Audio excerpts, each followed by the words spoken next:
하나님께서 우리에게 주시는 말씀은 누가복음 4장 1절부터 13절까지의 말씀입니다. 누가복음 4장 1절부터 13절까지의 말씀입니다. 제가 가진 성경, 신약성경 93페이지에 있습니다. 한 절씩 교독하겠습니다. 같이 있습니다. 예수께서 성령의 충만함을 입어 요단강에서 돌아오사 광야에서 40일 동안 성령에게 이끌리시며 받으시더라. 이 모든 날에 아무것도 잡수시지 아니하시니 날 수가 다음에 줄이신지라. 마귀가 이르되 내가 만일 하나님의 아들이여든 이 돌들에게 명하여 떡이 되게 하라. 예수께서 대답하시되 기록된 바 사람이 떡으로만 살 것이 아니라 하였느니라. 마귀가 또 예수를 이끌고 올라가서 순식간에 천하만국을 보이며 이 모든 권위와 그 영광을 내가 내게 주리라. 이것은 내게 넘겨준 것이므로 내가 원하는 자에게 주노라. 그러므로 내가 만일 내게 절하면 다 내 것이 되리라.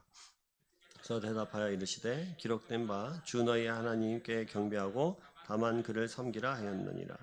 또 이끌고 예루살렘으로 가서 성전 꼭대기에 세우고 이르되 내가 만일 하나님의 아들이거든 여기서 뛰어내리라.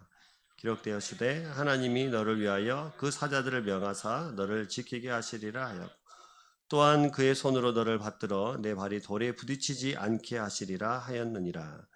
예수께서 대답하여 이르시되 주 너희 하나님을 시험하지 말라 하였느니라. 함께 있습니다. 마귀가 모든 시험을 다 한 후에 얼마 동안 떠나니라. 아멘. 옆에 분들 인사하겠습니다. 주님의 사랑으로 사랑합니다. 네, 요즘 코로나가 또 3차 대유행을 지금 앞두고 있는 소식들을 듣고 있는데 어떻게 지내셨습니까? 노심초사 늘 우리 성도님들 생각하시며 하면서 건강했으면 좋겠다. 또 이 코로나 기간을 아주 잘 이겨서 잘 버티셨으면 좋겠다. 기도로 잘 버티시면 좋겠다. 늘 이 생각으로 새벽마다 함께 기도하고 있습니다. 기독교 실존주의 철학자인 키에르 케고르라는 사람이 있는데요. 그가 왕과 시골 처녀의 사랑 이야기라는 이야기를 했습니다. 어떤 왕이 시골을 순회하던 중에 한 시골 여인을 만났는데 한눈에 반하고 사랑하게 됐습니다. 너무너무 고민이 돼서 신하께 이렇게 이야기합니다. 내가 저 시골 여인을 왕궁으로 데려와서 결혼을 하면 어떻겠느냐. 신하가 그건 안 됩니다. 비천한 시골 처녀를 왕비로 삼는 것은 국제적인 나라 망신입니다 하면서 반대를 합니다. 그러니까 왕이 다시 말합니다. 그러면 내가 가서 결혼을 하면 어떻겠느냐 라고 물으니까 그것도 안 됩니다. 가신 다음에 번거롭고 어차피 시골 여인이 왕비가 돼서 왕궁으로 들어와야 되는데 그것 또한 안 됩니다. 그래서 왕이 고민하다가 이렇게 말했습니다. 그럼 내가 왕관을 포기하면 되겠다. 이렇게 이야기하죠. 그래서 왕과 어울리지 않는 시골 천하기 천한 여인, 그러나 그를 사랑한 왕, 그래서 함께하고 싶어서 왕자까지 버린 왕의 이야기를 키에르 케고르라는 실존주의 철학자는 이 이야기가 예수님께서 육신의 옷을 입고 이 땅에 오신 이야기와 같다라고 하면서 비유로 이 이야기를 들었습니다. 예수님께서 하늘의 보좌를 버리고 낮고 천한 우리를 위해서 이 땅에 육신을 입고 오신 사건과 같다는 말입니다. 여러분, 우리를 사랑하셔서 하늘의 보좌를 버리고 우리에게 오신 예수님은 우리가 지난주에 살펴보았던 것처럼 목자들에게 가장 먼저 탄생의 소식을 전해주시면서 불쌍하고 천대받고 낮은 자들을 위해서 오셨다는 사실을 확인시켜 주셨습니다. 오늘 본문은 예수님께서 공생의 사역을 시작하기 전에 성령의 이끌심을 받아서 마귀에게 시험을 당하시는 장면입니다. 마귀의 시험은 예수님께서 이 땅에 무엇 때문에 오셨는지에 대한 이야기를 우리에게 아주 부각시키면서 아주 강력하게 오늘도 전해줍니다. 그러면 오늘 본문은 예수님께서 세례를 받으시고 성령의 이끌리심으로 사단, 즉 또 마귀의 시험을 받기 위해서 광야로 가는 장면이 기록이 되어 있는데 예수님 광야에서 40일 동안 금식하신 후에 마귀에게 시험을 받으셨습니다. 그러면 여러분, 예수님께서 사단에게 시험을 받으신 이유는 과연 무엇일까요? 오늘 성경은 우리에게 이렇게 설명을 하죠. 4장 1절을 보시면 예수께서 성령의 충만함을 입어 요단강에서 돌아오사 광야에서 40일 동안 누구에게 이끌려서요? 성령에 이끌려서. 재밌는 것은 1절에 보시면 성령의 충만함을 가지고 요단강에서 돌아오셨는데 광야에서 40일 동안 성령에게 이끌리십니다. 우리는 이 부분을 사실은 잘 못 알고 있죠. 그냥 마귀에게 시험 받은 걸로 알고 있는데 성경은 우리에게 정확하게 말합니다. 성령의 이끌리심을 받아서 마귀에게 시험을 받으신 것입니다. 그러니까 성령 하나님은 실수하시는 분이 아니시기 때문에 예수님께서 마귀에게 시험 받으신 것은 굉장히 중요한 메시아로서의 의미가 있다는 사실을 우리에게 4장 1절부터 이미 설명을 하고 있는 것이죠.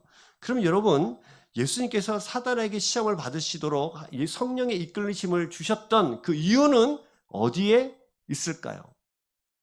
결론적으로 말씀드리자면 예수님이 인류의 대표로서 사단의 시험을 이기고 우리의 참된 구원의 주가 되심을 우리에게 가르쳐 주시기 위해서입니다.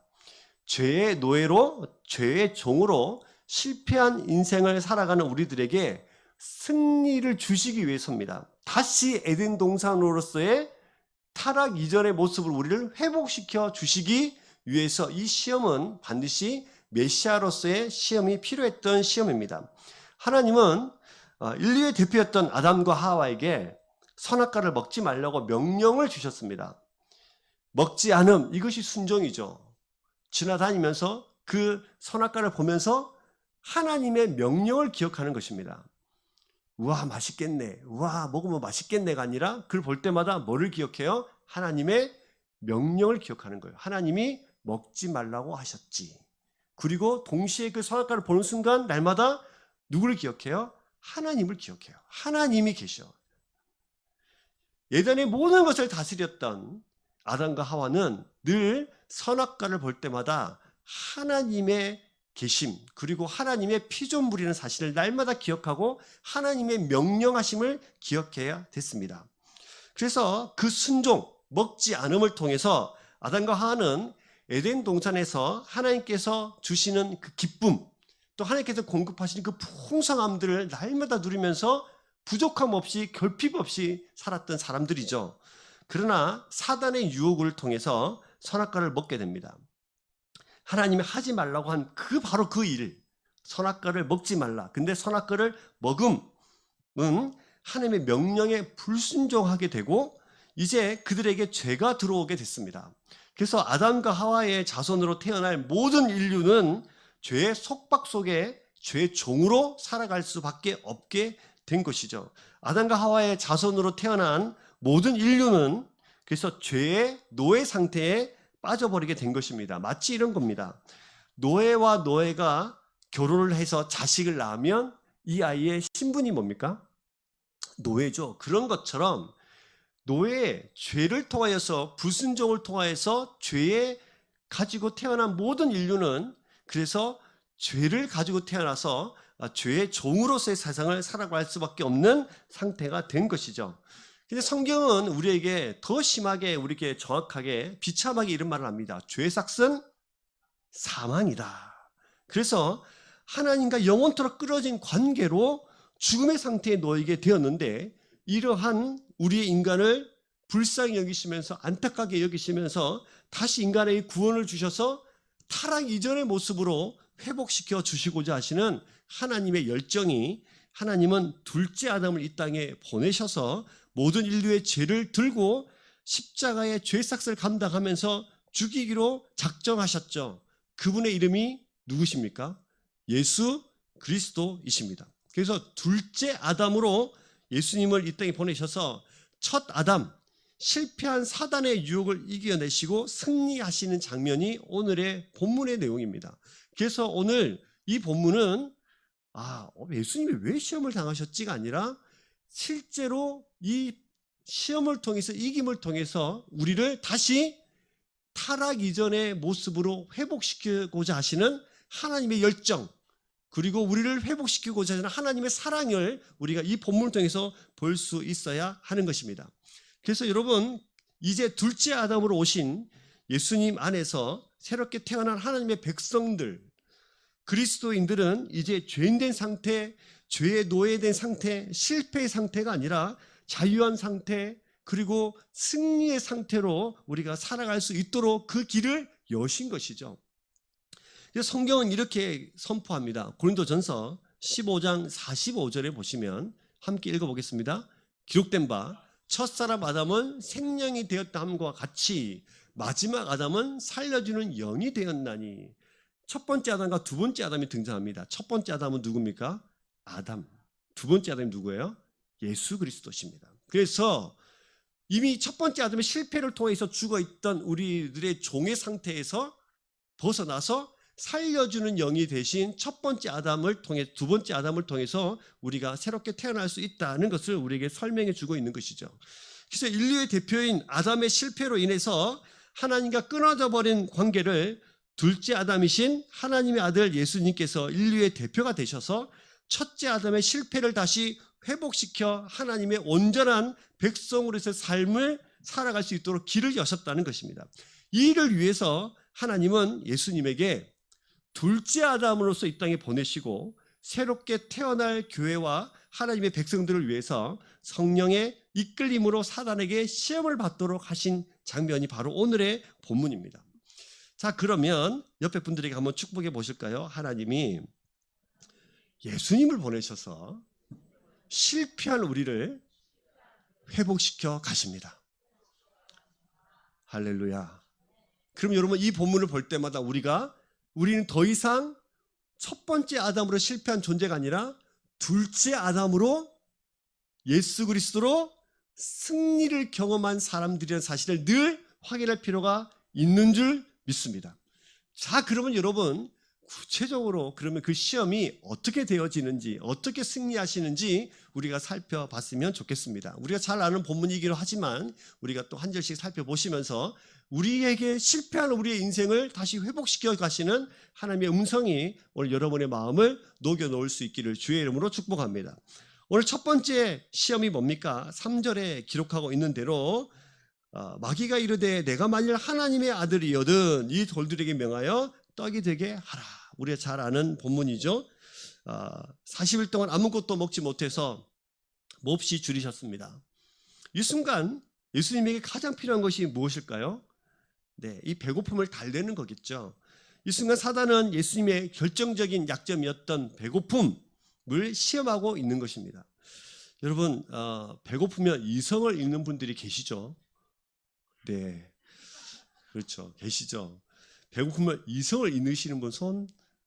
네, 많이 계시네요. 네, 손 내리세요. 네, 배가 고프면 이성을 잃는 분이 계십니다. 근데 무려 40일을 아무것도 먹지도 마시도 않았다면 어떤 일이 벌어지겠습니까? 네, 생각만 해도 끔찍한 일들이 벌어질 텐데, 이것처럼 이성을 잃고 본능에 충실하면서 본능에 이끌려서 그 무엇이라도 할 수 있는 바로 그때 돌보다 더한 것이라도 먹을 걸로 바꾸어서 먹을 수밖에 없는 그런 본능이 충실할 수밖에 없는 바로 그 상태에 그때 바로 이 마귀가 예수님 옆에 접근을 하죠. 돌이 떡이 되게 한번 해봐라. 그런데 여러분, 이 시험은 배고픔이라는 육체적인 시험에 국한되지 않습니다. 이 마귀의 시험을 내용을 잘 뜯어보면 아주 교묘한 유혹들이 함께 포함이 되어 있습니다. 첫 번째 우리가 봐야 될 것이 뭐냐면 내가 만약 하나님의 아들이거든요. 예수님이 하나님의 아들이라는 신분을 사실 알고 있었음에 불구하고 그 신분을 건드립니다. 내가 하나님의 아들이었던 말은 다시 말하면 너 하나님의 아들 맞니? 너 진짜 하나님 아들 맞아? 그런데 네가 하나님 아들을 맞는데 왜 이곳에서 이렇게 굶주리고 있는 거야? 왜 광야에서 이렇게 굶주리고 있는 거야? 마치 예수님께서 하나님의 아들로서의 부당한 대우를 받고 있는 것 같은 그것을 느끼게 해서 하나님과 예수님 사이의 아들과 하나님 아버지의 관계를 깨트리고 있습니다. 그렇게 해서 하나님을 의지하려는 마음을 스스로 포기하도록 하는 것이 첫 번째 아주 교묘한 시험에 포함이 되어 있죠.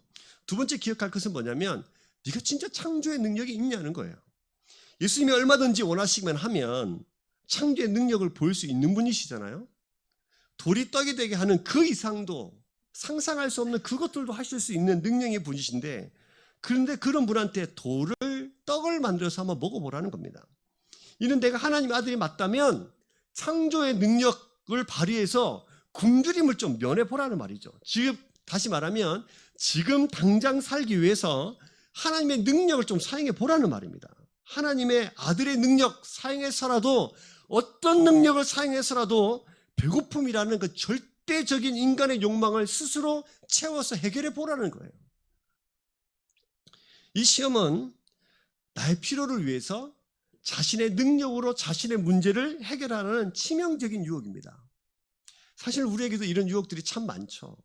그러나 여러분, 모든 필요를 공급해 주시는 아버지 대신 하나님의 신실하신 약속을 신뢰하는 진정한 영적 이스라엘의 아름됨, 그 핵심을 근원적으로 무너뜨리려는 사단의 의도가 이미 이 질문 안에는 배고픔을 채워라 하는 것 가운데 계속 포함이 되어 있는 것이죠. 근데 여러분, 자, 예수님은 우리가 아시다시피 병든 자도 고치시고 귀신도 떠나가게 하실 뿐만 아니라 우리가 그 가나 혼인잔치처럼 물이 변하여 뭐가 되도록요? 포도주도 만들 수 있는 분이십니다. 근데 그런 분이 이 능력을 사용하셔서 돌을 떡이 되도록 하실 수 있는 분인데, 성경 우리에게 이런 유혹과 이런 시험, 하나님의 아들됨의 이간질, 그리고 능력을 사용해야 될 모든 것들을 보면서 우리에게 어떻게 그 능력을 사용해야 되는지에 대해서 설명해 주고 있는 거예요. 예수님의 시험의 승리를 통하여서. 자, 이 치명적인 유혹 앞에서 예수님은 뭐라고 반응하셨습니까? 4절 말씀을 보시면 같이 읽어보겠습니다. 예수께서 대답하시되 기록된 바 사람이 떡으로만 살 것이 아니라 하였느니라. 사람이 먹고 사는 문제 중요하죠. 예수님도 이것을 잘 알고 계십니다. 그래서 우리에게 주기도문을 가르쳐 주실 때 일용할 양식을 위해서 기도하라고 말씀도 하셨어요. 너무나 중요하지만, 지금 나도 줄이지만 이것이 중요한 이야기이지만, 삶에 있어서 굉장히 중요한 수단이지만 그것이 우리를 살게 하는 전부가 아니라는 말입니다. 이를 마태복음에 이렇게 기록했죠. 똑같은 시험을 기록할 때 마태는 이렇게 기록했습니다. 마태복음 4장 4절에 보시면 예수께서 대답하여 이르시되 기록되시되 사람이 떡으로만 살 것이 아니요 하나님 입으로부터 나오는 모든 말씀으로 살 것이니라 하였느니라 하시니. 사람은 늘 먹고 사는 문제로 고민합니다. 이 가운데 먹고 사는 문제로 고민 안 하신 분이 사실 어디 있습니까? 그런데 말씀으로 살라니요, 그게 다가 아니라니요. 사실 이해가 잘 되지 않죠. 우리가 생각하기에 신앙으로만, 말씀으로만 도저히 살 수 없을 것 같습니다. 그런 생각이 듭니다. 이 말씀에 대한 회의가 찾아오죠. 이때 사단은 찾아옵니다. 신앙의 회의를 심어줍니다. 말씀으로 어떻게 살아? 이런 말씀 한번 들어보셨나요? 말씀이 밥 먹여주냐? 제가 열심히 교회 다닐 때 우리 아버지가 늘 저한테 하시는 말씀이 한 번씩 계셨습니다. 교회가 밥 먹여주냐? 지금 제가 저희 아버지한테 말할 수 있죠. 교회가 밥 먹여줍니다. 많은 사람들이 이런 질문 속에 삽니다. 말씀이 밥 먹여주냐? 하나님이 밥 먹여주냐? 이 유혹이 지금도 우리 속에 계속되고 있죠. 너 속은 거야. 지금까지 살아온 대로 그냥 그렇게 먹고 사는 데 집중하면서 살아. 그것이 현명한 거고 그것이 지혜로운 거야 라는 생각이 들고, 그 생각 끝에 회의가 오면서 그리고 하나님을 떠나가는 사람이 수두룩합니다. 결국 이 사단의 마귀의 계획대로 먹고 사는 문제를 벗어나지 못해서 그것에 그대로 머물러서 평생 죽을 때까지 먹고 사는 문제에 갇혀서 살아가는 사람이 한두 명이 아닙니다.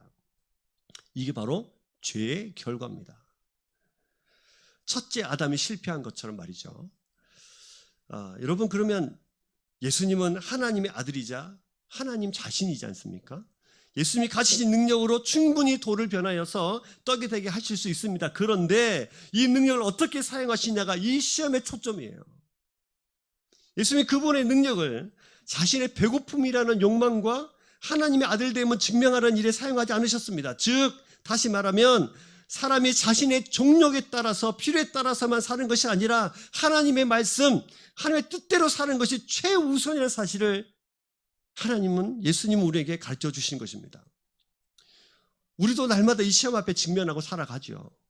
과연 나는 이 삶에 철저하게 하나님의 말씀에 따라서 하나님의 그 뜻을 구하면서 살아가고 있는가? 아니면 나의 욕심과 종욕만을 채우기 위해서 살아가고 있는가를 날마다 물어야 합니다.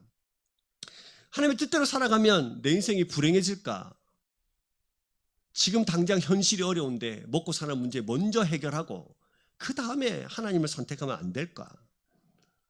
그럼 여러분, 성경 우리에게 반드시 이렇게 이야기합니다. 먼저 그의 나라와 그의 의를 구하라. 그리하면 이 모든 것을 너에게 더하시리라.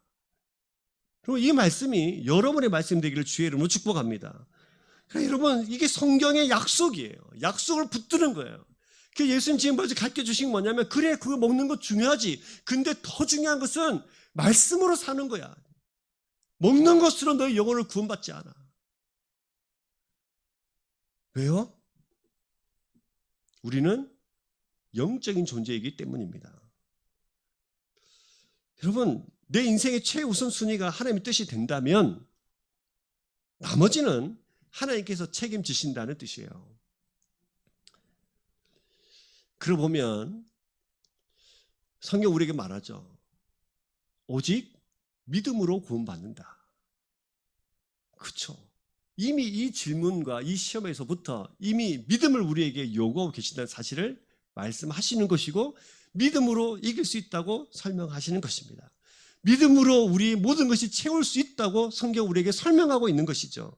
그래서 여러분, 오늘도 내가 하나님의 자녀냐?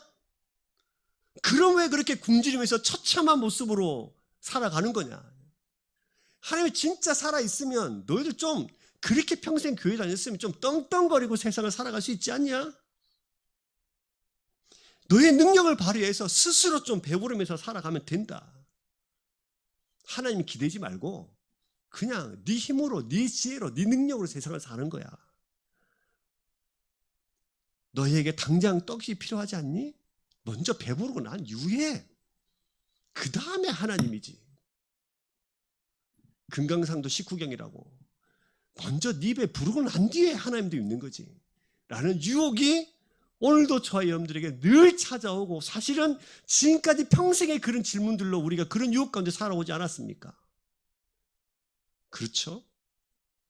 그러나 성경 우리에게 설명합니다. 금강산도 식후경이 아니라 예수님이 첫 번째고 그 다음에 먹는 거예요. 근데 놀라운 것은 우리가 그렇게 얽매여 있는 먹는 거에 대한 문제에 얽매여 살아가는 우리들에게 놀랍게도 하나님이 너희의 우선순위가 되면 그 모든 것을 채워주신다는 거예요. 여러분, 이 놀라운 믿음의 결과가 실패한 첫 번째 아담의 실패를 다시 회복시켜 놓는 줄 믿습니다. 여러분 속에 이 유혹이 찾아올 때마다 날마다 선포하셔야 됩니다. 하나님으로 먼저 채운다.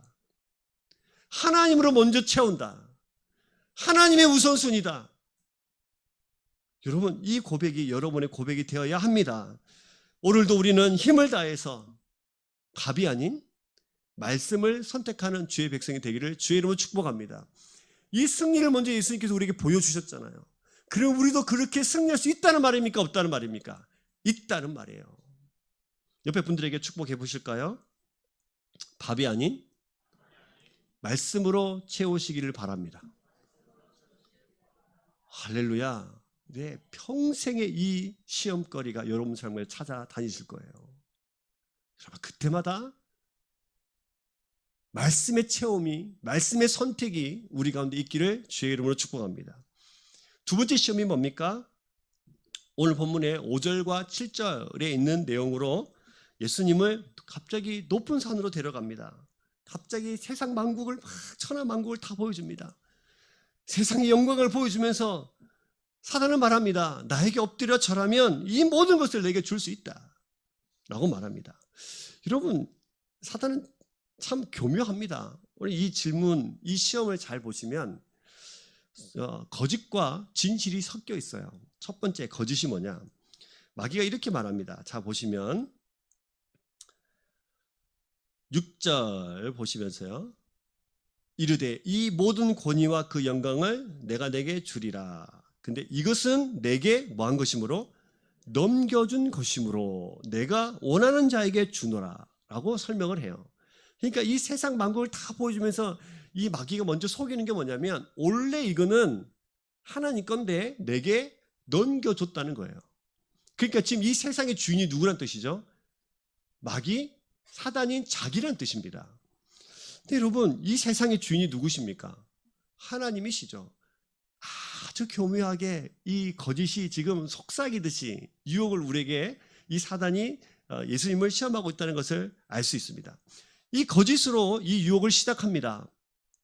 자기 것도 아닌 것을 마치 자기 것인 양 저라면 줄 수 있다고 말합니다. 내가 원하는 자에게 줄 수 있다고 또 말합니다. 이 거짓이 싹 녹아있죠. 마치 줄 수 있는 것처럼, 자기가 원하면 이 세상을 다 줄 수 있는 것처럼, 저라면 다 줄 수 있는 것처럼 우리를 속입니다. 그러나 그때 한 가지 사실이 또 있는데요. 천하만국의 영광을 보여주죠. 여러분, 천하만국이 아름답습니다. 근데 이것은 사실이에요. 왜요? 천하만국을 누가 만들었기 때문에? 하나님께서 만드셨기 때문이죠. 하나님께서 만드신 이 아름다운 세상을 사실, 그러나 이것을 자기에게 넘겨줘서 자기에게 절하면 다 줄 수 있을 거라는 그 권위를 가진 세상의 주관자라는 그 거짓이 교묘하게 섞여 있습니다. 이렇게 마귀는 한쪽은 진실인 것처럼 또 한쪽은 거짓인 것처럼 교묘하게 섞어서 유혹합니다. 그래서 우리가 잘 구별을 못하는 거예요. 그래서 잘 넘어지는 것이죠. 정말 절하기만 하면 이 세상을 다 줄 수 있을 것 같이 보입니다. 이것을 쉬운 말로 정리해 보면 성경은 이것을 뭐라고 하냐면 안목의 정력이라고 합니다. 쫙 보여주면서 아름답지, 영광스럽지, 절만 하면 돼. 다 내가 줄 수 있어. 온갖 좋은 것들 다 내게 주겠다. 그러니 나에게 경배해라. 좋아 보이는 것, 아름다워 보이는 것을 위해서 내 마음에 흡족한 대로 살면 그것이 정답이다.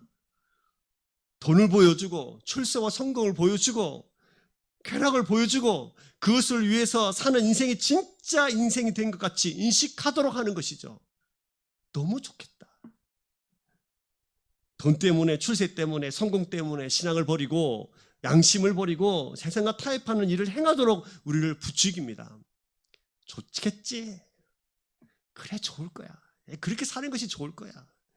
그래서 마음으로 그런 것들을 사모하면서 인생의 목표를 위해서 그것을 두고 살아가게 만듭니다.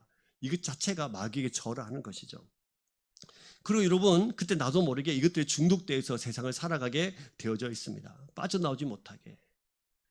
그 순간 우리는 이미 사단의 노예가 되어서 사단을 경배하고 있는 것과 똑같은 일들이 우리 삶 속에 벌어지는 것입니다. 근데 여러분, 이 두 번째 시험에서 치명적인 또 하나, 거짓과 사실이 교묘하게 섞여 있어서 치명적인 것이 첫 번째라면, 두 번째 치명적인 유혹이 뭐냐면 딱 한 번만이에요. 딱 한 번만. 지금 마귀가 예수님한테 나한테 절을 2번 하라고 했습니까? 3번 하라고 했습니까? 나한테 절하라고 했죠. 그럼 이게 몇 번이죠? 딱 한 번이에요. 딱 한 번. 딱 한 번. 이게 매력적인 겁니다. 2번도 아닌 딱 한 번. 예수님께 절을 2번 하라가 아니라 딱 한 번만 하면, 여러분 이것을 요즘 우리말로 바꿔보면 뭐냐면 딱 몇 번만? 한 번만. 2번만. 눈 한 번 딱 감고 딱 한 번만 도를 향해서 딱 한 번만 눈 감으면 내가 더 떵떵거리고 잘 살 수 있을 텐데, 눈 한 번 딱 감으면, 나 하나 딱 감으면 우리 가정 전체가 떵떵거리고 살 수 있을 텐데, 어쩌다 딱 한 번인데 뭐 1년 52주 중에 딱 한 번 주일날 있어서 못 섬기겠다는데 못 오겠다는데 그게 왜? 한 번은 괜찮고 여기는 그동안 내가 51주 동안 열심히 섬겼는데 뭐 딱 한 번 일 때문에 뭐 교회 한 번 안 가는 게 뭐 그게 뭐 어쨌다고. 51주 동안 교회를 헌신하며 섬겼던 것을 하나 알아주지도 않고 딱 한 번 안 오는 그것 때문에 그걸 그렇게 안 알아주나. 딱 한 번. 여러분 아주 매력적인 치명적인 유혹입니다. 여러분 요즘 이런 설문조사 있어요. 10억을 주면 1년 정도 감옥에 대신 가서 살 수 있는가? 여러분 10억 주면 1년 정도 감옥에서 살 수 있으십니까? 살 수 있으실까요? 없으실까요? 있으신 분 손? 예, 많이 계시죠. 그렇죠. 네. 저도 이 질문 받고 이런 생각 해봤습니다. 눈 딱 감고 1년만 딱 갔다 오면 우리 교회 빚 다 갚을 수 있겠다. 눈 딱 감고 하면 1년 동안 한번 강도사한테 맡기고 한번 갔다 와볼까? 아니면 제가 강도사님을 1년 동안 보내가지고. 근데 이 질문 속에 초등학생 12%가 그럴 수 있다. 중학생 28%가 그럴 수 있다. 고등학생 43%가 그럴 수 있다. 대학생 51%가 그렇다라고 대답했어요. 돈 맛을 알아가면 알아갈수록 그렇다는 거죠. 밑에 댓글에 이렇게 달렸습니다. 감사하며 다녀올 것. 평생 돈 못 버는데 이 정도 돈 못 버는데 1년이면 가당하다. 할 수 있다. 생각보다 1년 빨리 간다. 군대 2년 가는 것보다 낫다. 이게 사람들이 이렇게 생각하는 거죠. 1년 동안 감옥에서의 삶은 생각하지 않는 거예요. 그 이후의 삶은 생각하지 않는 거예요. 뭐만 생각합니까? 딱 한번 갔다 오면 그 10억이 주는 즐거움과 쾌락과 펼쳐질 행복에 대해서만 생각하는 겁니다. 이 질문이 예를 들어서 설명한 질문이지만 사실 이런 질문 우리 속에 너무 많아요. 이런 유혹이 너무 많아요. 딱 한 번만이면 돼. 1년이면 돼. 눈 한번 딱 감으면 되지. 지금 사단은 교묘하게 사실과 거짓을 섞어서 딱 한 번이면 부귀와 영어와 모든 것을 가질 수 있는 유혹으로 지금 예수님께 찾아오고 있는 것입니다. 여러분 이에 예수님의 대답이 뭡니까? 이에 예수님의 대답을 살펴볼까요? 8절 예수께서 대답하여 이르시되 기록된 바 주 너희 하나님께 경배하고 다만 그를 섬기라 하였느니라. 마귀의 시험의 핵심을 찌릅니다. 곧 오직 하나님만 경배받으시 합당하신 분이다. 다시 말하면 뭐냐면 단 한 번이라도 언제라도 딱 한 번만 부귀와 영화를 섬기는 것이 아니고 항상 언제나 하나님께 영광 돌리며 그를 섬기는 삶을 살아가는 것이다 는 것을 우리에게 설명하고 있으면서 우리에게 이것을 승리하면서 우리에게 보여주시는 거예요. 성공으로 돈으로 쾌락이 목표가 아니라 사람은 하나님의 영광을 위해서 언제나 단 한 번이라도 내어주지 않는 100번이면 100번 전부 다 하나님을 섬기면서 살아가야 될 사람들이 하나님의 백성이라는 사실을 우리에게 선포하는 것입니다. 더 이상 줄 수도 없는 것에 속지 말라는 말이죠. 성공과 쾌락이 순간의 즐거움을 줄 수 없으나 내 영혼까지 즐겁게 하지 못합니다. 늘 하나님만이 우리의 전부이시고 영혼의 즐거움을 주시는 분이십니다. 그래서 여러분 이 대답은 뭐냐? 예수님의 대답은 사람이 성공으로 사는 것이 아니라 믿음으로 사는 것이다. 예수님의 대답은 사람이 성공으로 사는 것이 아니라 하나님을 예배하고 찬양하고 즐겁게 뛰어드는 그 즐거움 안에서 마치 혼인잔치의 즐거움처럼 하나님과 함께 뛰어놀면서 하나님과 함께 춤추면서 그 친밀하고 기쁜 관계 속에서 살아가는 것이다라고 우리에게 설명해 주는 것이에요. 돈이 주는 즐거움보다 하나님이 주신 즐거움이 여러분의 가득 채워지기를 주의 이름으로 축복합니다. 여러분 이것이 단 한 번이 아니에요. 그러나 여러분 우리가 그렇게 살아왔지 않습니까? 단 한 번. 마치 누구가요? 아담이 한 번 거기에 속은 거 아닙니까? 인류 역사상 처음 있었던 아담과 하와는 이 마귀의 유혹에 쓰러졌습니다. 사단이 에덴에 찾아와서 아담과 하와를 유혹하면서 선악과를 알게 되는 나무를 보여줬을 때 성경은 이렇게 기록합니다. 성경이 기록한 선악과의 모양 어떻죠? 보암직도 하고 먹음직도 하고 지혜롭게 할 만큼 탐스럽기도 해요. 보는 순간 아담과 하와의 마음이 녹은 겁니다. 하나님이 이렇게 예쁘게 생긴 거를 우리한테 주지도 않고 아름다워 보였다는 뜻입니다. 이 아름다운 열매를 먹기만 하면, 딱 한 번만 먹기만 하면, 한 입 베어 물기만 하면 하나님과 같이 될 것이라는 유혹합니다. 먹기만 하면요, 하나님처럼 전 우주를 통치하고 전 우주를 가질 수 있고 창조의 능력을 가지면서 하나님 자리에 오를 수 있다고 말합니다. 한 번만요, 단 한 번만, 한 입만 베어 물기만 하면. 이 시험에서 첫 번째 아담이 실패했던 거 아닙니까? 인류의 대표인 첫 번째 아담이 실패했다는 것은 인류의 모든 후손인 인류 전체가 이 시험 앞에 실패했다는 거예요. 저와 여러분도 오늘 이 유혹 앞에 매일매일 넘어지면서 세상을 살아갑니다. 우리 모두를 실패한 것이죠. 그래서 우리에게는 둘째 아담이신 승리하신 예수님이 필요한 줄 믿습니다. 첫 사람 아담이 실패한 유혹을 마지막 아담으로 오신 예수님께서 이겨내시고 우리에게 승리하셨어요. 그런 이제 우리에게는 첫 아담이 아닌 마지막 둘째 아담이신 예수님이 계시는 줄 믿습니다. 이제 그 아담의 후손이 아닌 예수님의 후손으로 살아갈 길이 열리는 거예요. 이길 수 있다는 거예요. 옆에 분들에게 한번 다시 저를 따라서 축복해 보실까요? 단 한 번이라도 사단에게 빈틈을 내어주지 맙시다. 할렐루야. 하나님의 즐거움과 세상이 주는 즐거움을 혼동하지 마십시오. 교묘한 그 유혹 속에 이것을 흔들리게 하고 세상의 유혹이 더 좋아 보이는 치명적인 유혹이 우리 속에 있어요. 그러나 예수님 오시기 이전에, 이 시험을 당하시기 이전에, 이 시험에 승리하시기 이전에 우리 인류가 그런 불행한 가운데에 살았다면 이제는 우리가 살아갈 수 있는, 승리할 수 있는 길을 예수님께서 여셨다는 사실 또한 믿으셔야 합니다. 이 놀라운 은혜가 여러분의 은혜가 되기를 소망합니다. 자, 세 번째 질문이 뭔가요? 세 번째 시험이 뭡니까? 이렇게 두 번째까지 다 하겠습니다. 세 번째 시험은 두 번째까지 실패하자, 안 되겠는데? 이러면서 이제 사단이, 마귀가 예수님을 어디로 데려갑니까? 성전 꼭대기에 데려갑니다. 9절 보시면 또 이끌고 예루살렘으로 가서 성전 꼭대기에 세우고 이르되 내가 만일 하나님의 아들이거든 여기서 뛰어내리라. 기록되었으되 하나님이 너를 위하여 그 사자를 명하사 너를 지키게 하시리라. 자, 여러분, 첫 번째 시험에서 예수님은 사람이 떡으로만 살 것이 아니다 라는 말씀을 하셨어요. 이 말씀이 신명기 8장 3절입니다. 여러분 성경 잘 보시면 4절 보시면 예수님께서 대답하시되 기록된 바 하고 기억이라고 적혀 있나요?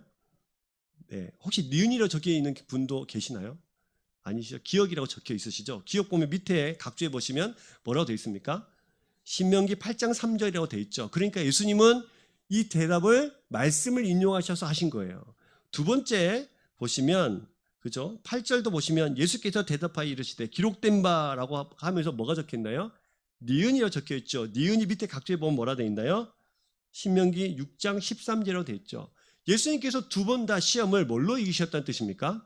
말씀으로 이기셨다는 뜻이에요. 자, 여기서 놀라운 사실이 하나 발견됩니다. 자, 사단이 세 번째 시험을 하는데 10절 보시면 기록되었으되 하면서 시험을 해요. 근데 그 앞에 뭐라고 적혀있나요? 디귿이라고 적혀있는 거 보이세요? 뭐라고 돼 있죠? 디귿을 밑에 보시면 시편 91편 11절 12절로 돼 있죠.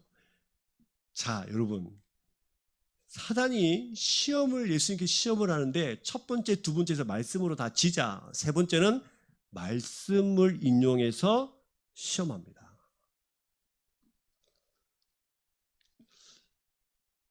사단이 말씀을 인용해서 시험을 해요. 말씀으로 이기자, 말씀으로 승리할 수 있어요. 말씀으로 이기려고 말씀으로 시험을 해요. 자, 여러분, 하나님의 말씀까지 인용하면서 하고자 했던 이 마귀의 시험은 뭡니까? 뛰어내리면, 네가 진짜 하나님의 아들이면 뛰어내리면 네 발이 땅에 부딪히지 않도록 받쳐줄 거다. 사자를 보내서든 천사를 보내서든 어떻게든 네 발을 땅에 부딪히지 않게 할 거다. 이 시험의 핵심, 하나님의 특별한 보호에 대한 시험이에요. 하나님과 하나님의 아들과의 신뢰, 하나님과의 관계, 하나님과 하나님의 아들의 관계가 사실이라면 이 높은 곳에서 뛰어내려도 털끝 하나 다치지 않을 것이야. 하나님 너 보호해주고 있는 거 맞아? 너 진짜 하나님의 아들 맞아? 너 혼자 그렇게 생각하고 있는 거 아니니? 근데 여러분 이 시험을 자세히 보면 첫 번째 아담 때나 예수님 때나 이 사단의 전략이 별로 달라진 게 없어요. 선악과를 먹으면 하나님처럼 된다라고 하면서 하나님과 사람 사이를 이간질시키는 겁니다. 야, 너 그거 먹으면 하나님처럼 돼. 하나님 너 그거 막으려고 지금 그거 일부러 너한테 거짓말한 거야. 하나님과 아담 사이를 뭐 하는 겁니까? 이간질시키는 거죠. 지금도 마찬가지입니다. 이 시험에도 세 번째 시험도 보시면 하나님 너 진짜 너 보호하고 있는 거 맞아? 하나님 정말 너의 아버지 맞아? 정말 이게 하나님을 신뢰하지 못하도록 하나님의 보호하심을 의심하도록 하는 겁니다. 만약 예수님이 하나님의 아들이고 의로운 존재라면 하나님께서 어떤 방법을 통해서든 천사들 동원해서 너를 보호하겠다는 말이에요. 보호할 수 있잖아. 근데 세 번째 시험을 보시면 특별히 어디로 데려가죠? 성전 꼭대기잖아요. 자, 여러분 우리가 출애굽기 강해를 통해서 우리가 기억하시죠? 성전은 누구의 상징? 뭐의 상징? 하나님의 임재의 상징이잖아요. 하나님이 계시는 그곳에 데려가요. 하나님 여기도 계시고 너희 아버지라면 뛰어내리면 받쳐줄 거 아니야. 그럼 뛰어내려봐.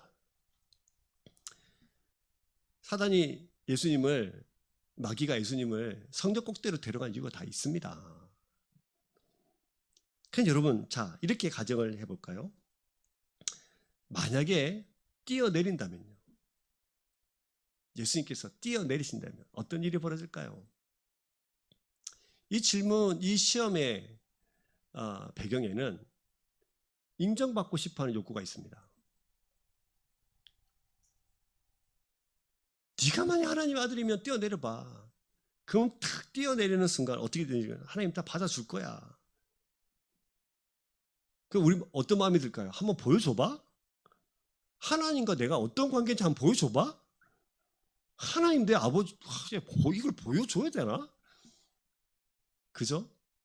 그리고 탁 뛰어내렸는데 천사가 받쳐주지 않아도 예수님의 그 능력만으로도 땅에 부딪히지 않는 그 능력을 보면서 사람들이 나를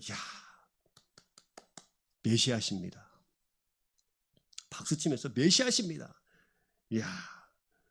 정말로 예수님이 성전 꼭대기에서 뛰어내리시면 사람들은 예수님을 하나님의 아들이라고 인정하고 따를 수밖에 없지 않습니까? 그래서 그 이면에 이 사단은 지금 인정받고자 하는 그 욕구를 계속 건드리는 거예요.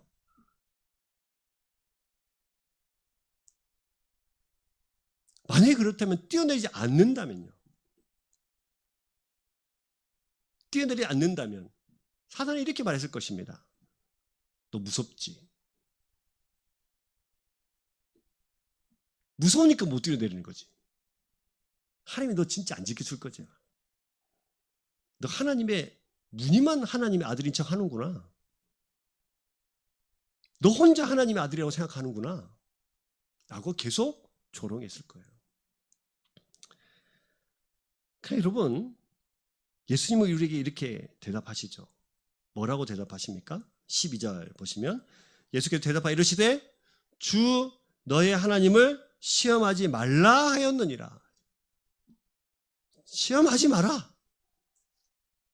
다시 말씀, 신명기 6장 16절 말씀으로 인용하시면서 사단을 말씀으로 물리치십니다.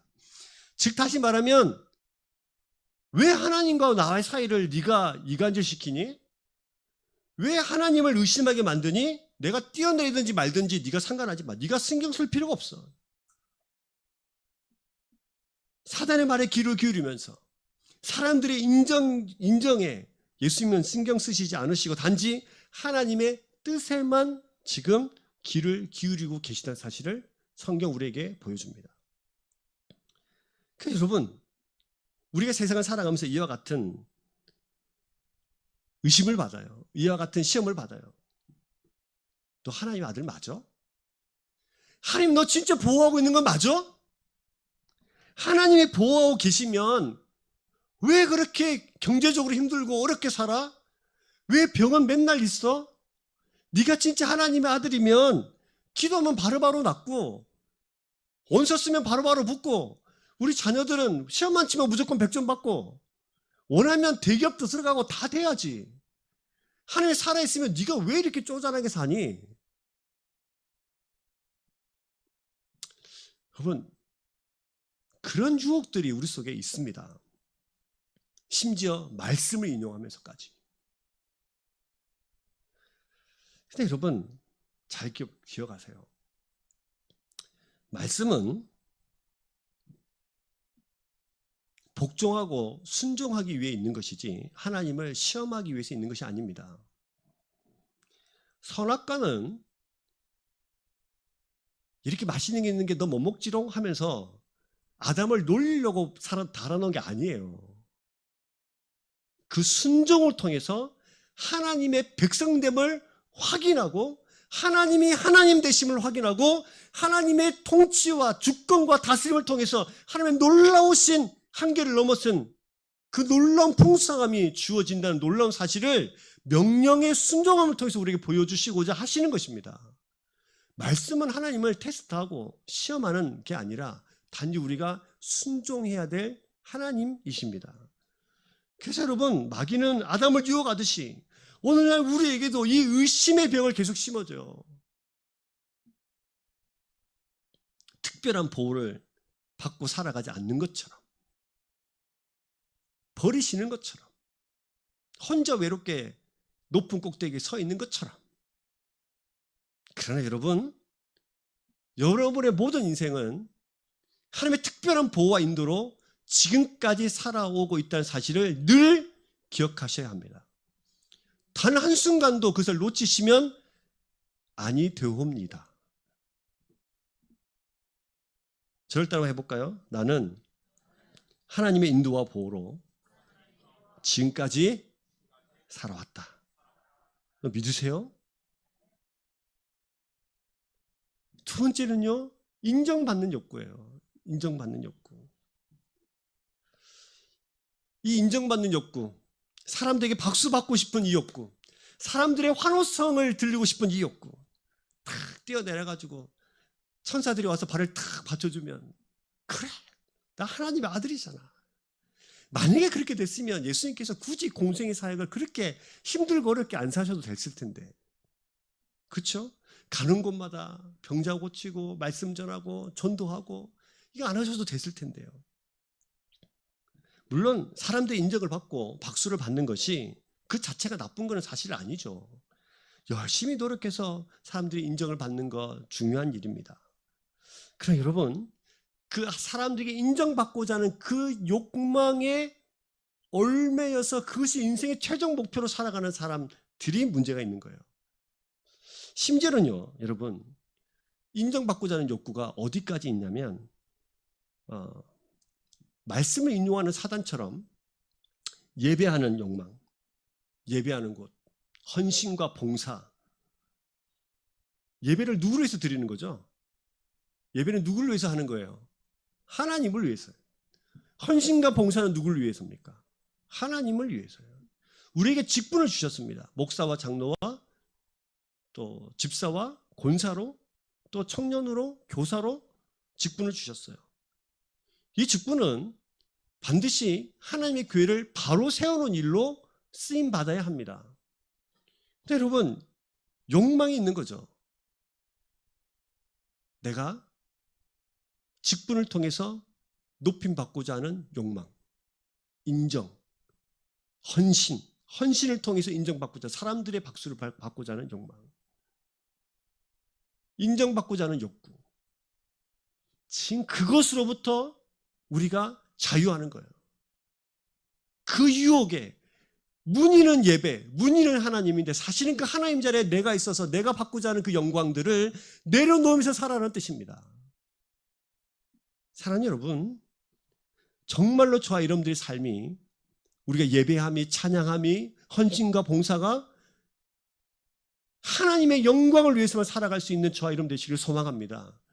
이것이 날마다 교묘하게 우리를 유혹합니다.